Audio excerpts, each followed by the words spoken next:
je me présente, Hamid Al-Mohamed Islam, élève ingénieur à l'École nationale polytechnique Al-Harraj et enseignant universitaire à l'École Noether Berkane.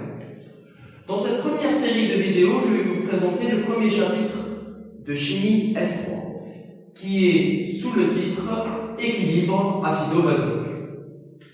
Dans cette première vidéo, nous allons étudier la détermination du pH des solutions. Je dois mentionner en premier lieu, avant d'attaquer la phase étude, que les solutions qu'on va étudier, c'est des solutions à base d'eau. Ce qui veut dire tous les acides et les bases qu'on va étudier seront dissociés dans de l'eau. En deuxième lieu, la première partie qu'on va étudier dans les deux prochaines vidéos, c'est le pH des acides forts et des bases fortes. Et on va commencer, Inch'Allah, avec le pH des acides forts. En premier lieu, je dois mentionner qu'un acide fort est un acide qui a une dissociation complète, ce qui veut dire à l'équilibre, on n'aura plus d'acide, mais sa base conjuguée. Dans notre étude, on va énoncer un certain algorithme, qui est une multitude d'étapes à suivre pour arriver à notre résultat espéré, qui est le calcul du pH. Donc, sans plus attendre, on va commencer avec la première étape. Étape numéro 1.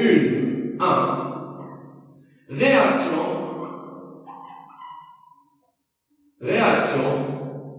chimique.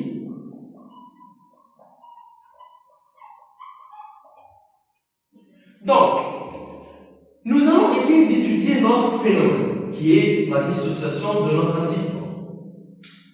Mais on va supposer par exemple sur le plan expérimental un certain système qui est notre bécher où on va effectuer cette opération. D'un point de vue général, les différentes réactions qui peuvent se dérouler dans notre système sont les suivantes. La première est la plus simple. Elle va concerner la dissociation de notre acide fort.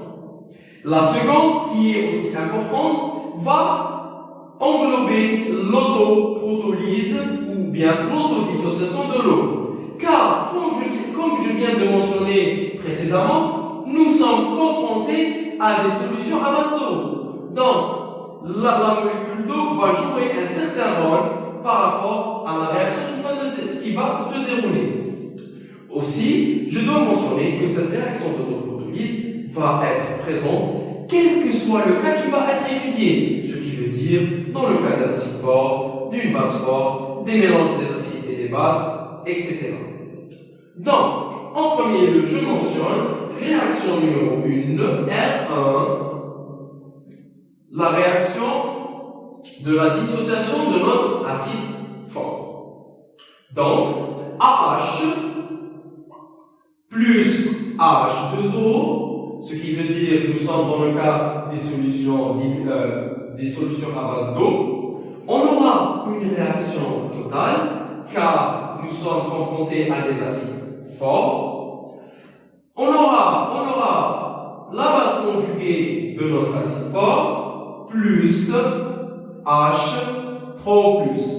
Car le H qui est lié en premier lieu par rapport à la molécule AH va migrer à la molécule H2O pour nous donner l'ion H3O+. En deuxième lieu, on va mentionner la réaction 2, qui est la réaction d'autoprotolyse. La réaction d'autoprotolyse, c'est une réaction d'équilibre, qui est sous la forme suivante.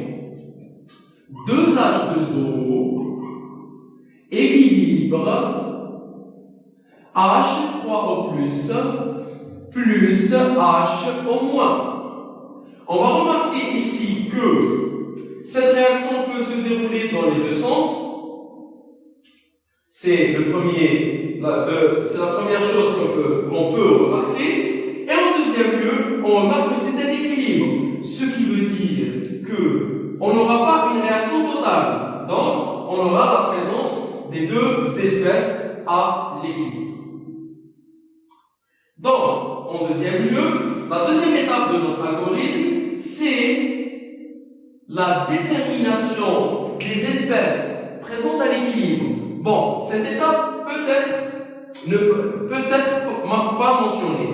Par contre, c'est une étape considérable c'est une étape importante pour la compréhension de ce qui va suivre. Donc, en premier lieu, vu qu'on est dans le cas d'un acide fort, on aura une réaction totale. À l'équilibre, l'acide fort AH va se dissocier complètement. Donc, il ne sera pas présent à l'équilibre. Par contre, sa base conjugée sera présente avec une concentration qu'on va noter après C à cause du caractère fort de l'acide. Donc, A-. En deuxième lieu, nous aurons la présence des ions H3+, car, on le sait bien, le but du chapitre équilibre acido-basique est la détermination de ce fameux pH. Car, on doit mentionner aussi que le pH, c'est moins logarithme H3O+. Ce qui veut dire H3O+ total. Ce qui veut dire, le but principal de ce chapitre est de déterminer une certaine expression des H3O+, pour déterminer le pH. Dans notre cas, l'information qu'on a à travers les deux réactions. L'information importante qu'on va essayer de déduire, c'est que la concentration H3O+ totale à l'équilibre de notre H3O+, va être introduite par l'acide fort à travers sa dissociation complète et aussi à travers l'autoprotolyse avec une certaine concentration qu'on notera ici, qui est une concentration très faible par rapport à la concentration de notre acide fort. Donc, en deuxième lieu plutôt, on doit mentionner la présence des ions H3O+.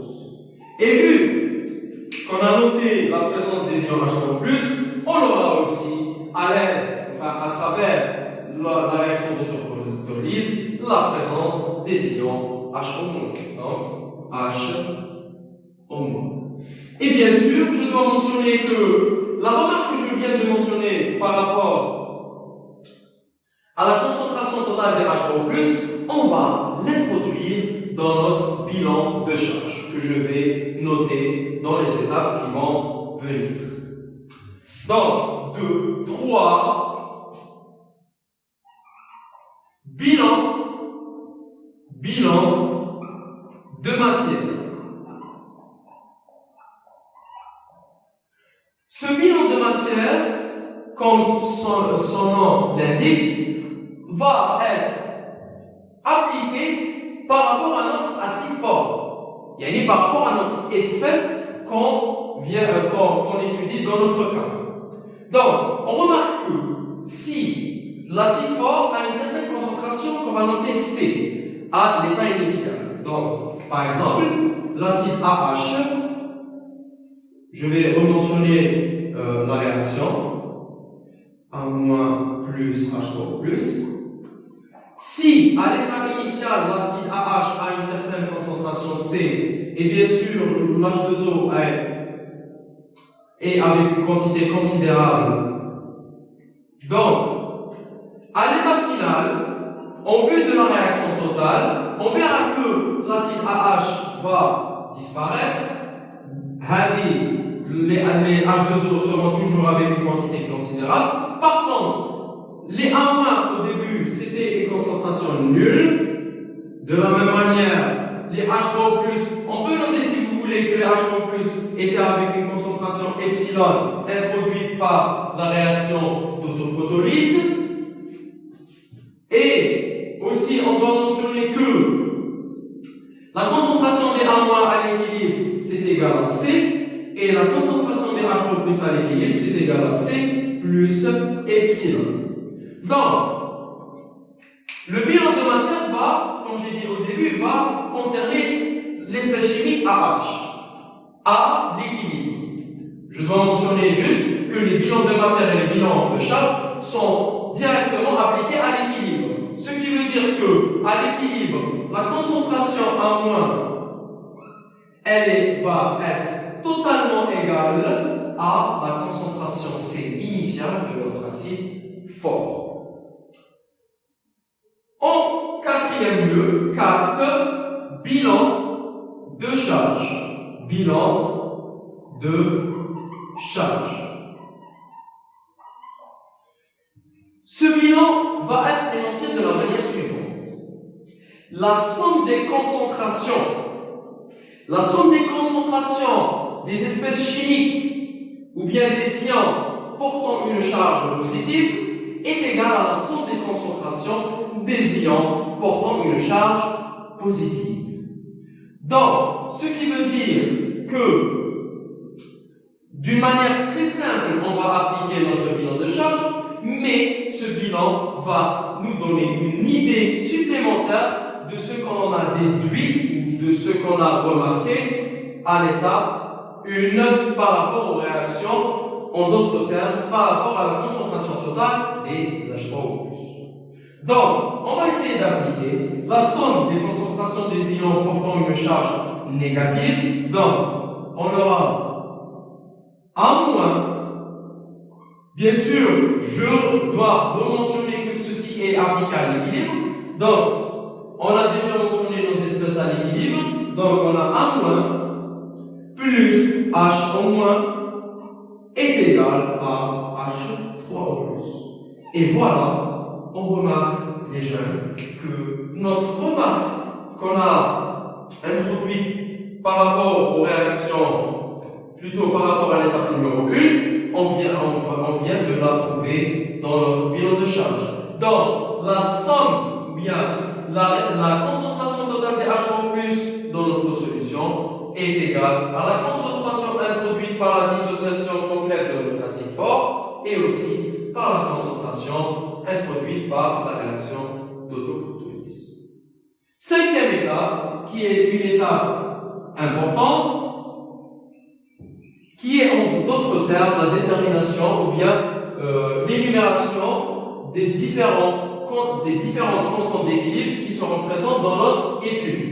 Vu qu'on est dans le cas d'un acide fort, la seule constante qu'on va mentionner, c'est la constante KE. KE, qui est la constante d'équilibre par rapport à la réaction, par rapport à l'eau, est égale à H3O+, fois H en moins, qui est égal à 10 puissance 14, moins 14.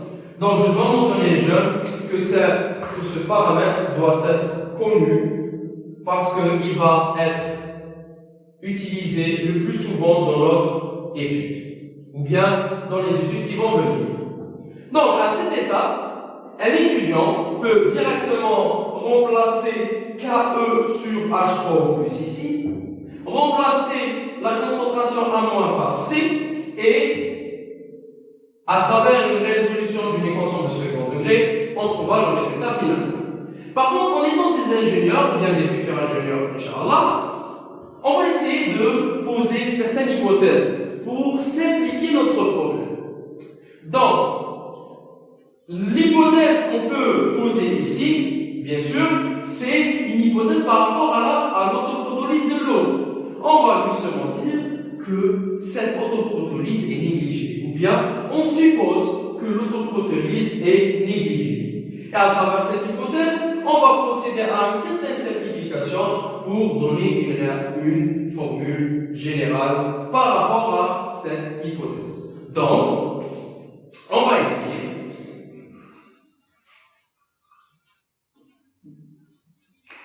hypothèse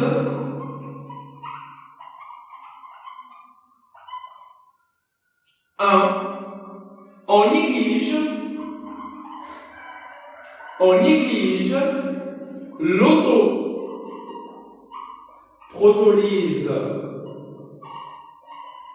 de l'eau.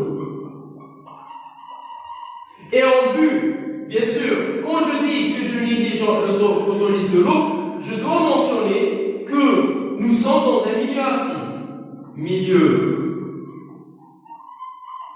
Que nous sommes en présence d'un milieu acide, cette proposition va être équivalente à dire que la concentration des H3O+, est largement supérieure à celle des HO-. Donc, cette proposition, qui est la suivante, va elle-même être équivalente à dire que la concentration des H3O+, est supérieure ou égale à 10 fois celle des HO-. Donc, je vais expliquer d'une manière très simple. Quand on va procéder à l'application de cette proposition à notre système d'équations, on doit essayer de trouver une certaine condition de validité. Ce qui veut dire, si on va appliquer l'hypothèse, à la fin, on doit vérifier que l'hypothèse, elle est vérifiée. Mais vérifiée par rapport à quoi? Par rapport à une certaine condition de validité. Cette condition de validité va être introduite par rapport à cette inégalité. Qu'est-ce qu'on va faire par exemple? On va essayer de remplacer H au moins par KE sur H3O+, et on va essayer de trouver une certaine formule. Donc, H3O+,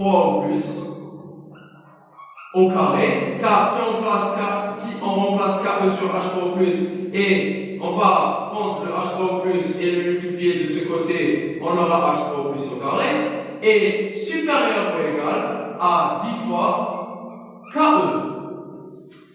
Et en introduisant moins logarithme pour déduire une expression du pH, on va trouver la formule suivante.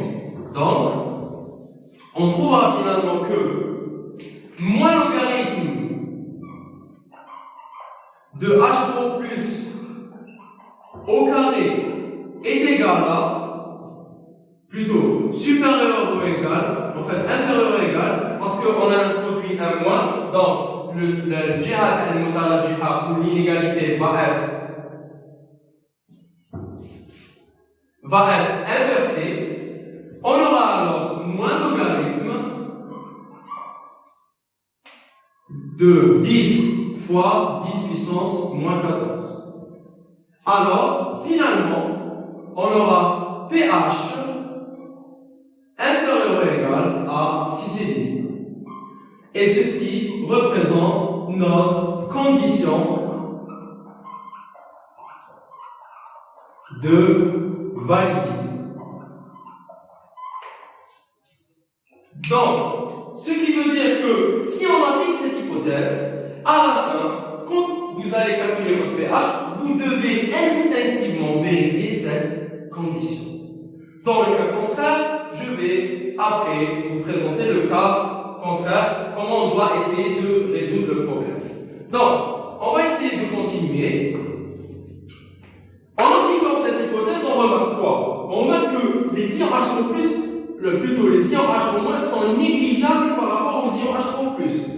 Donc, ce qui veut dire qu'on doit essayer de trouver une équation où les espèces H1 et H2+ sont présentes. Car, je vais vous donner un certain exemple pour comprendre cette hypothèse. Si je vous dis 2 kg est négligeable devant 2 tonnes, mais la masse de kg, elle est présente, elle existe. Donc, on peut dire que 2 kg est négligeable devant 2 tonnes, mais 2 kg n'est pas négligeable dans le sens absolu.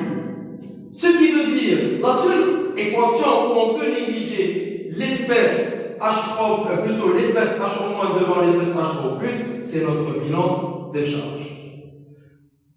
Donc, on va écrire tout simplement notre nouveau système. Implique le nouveau système est le suivant. Déjà, le bilan de matière ne va pas changer. Par contre, en négligeant H- devant H+, on peut écrire aussi que A- est égal directement